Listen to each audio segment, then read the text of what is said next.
make this with me while you hear the rain in the background.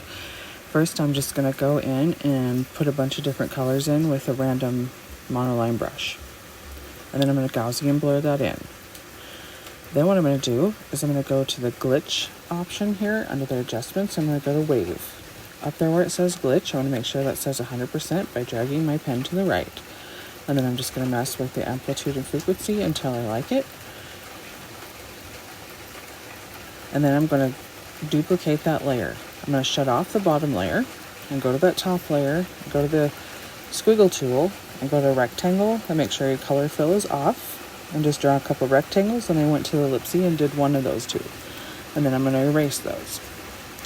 I'm going to take it off of that squiggle tool and now I'm going to turn on that bottom layer, and on that bottom layer go to your adjustments and go to your brightness and turn the brightness down just a little.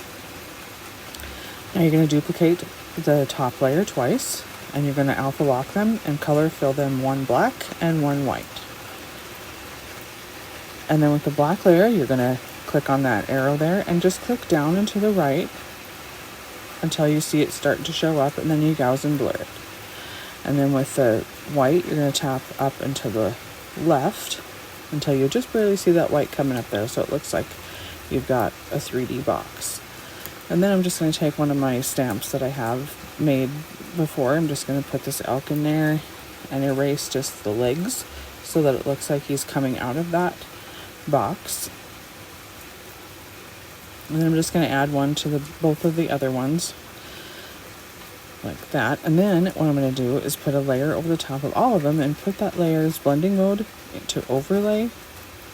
And then I'm going to choose the color white and go to my brush that everybody keeps asking for, which is now up, by the way, in my Etsy shop. It just makes a nice watercolor over the top.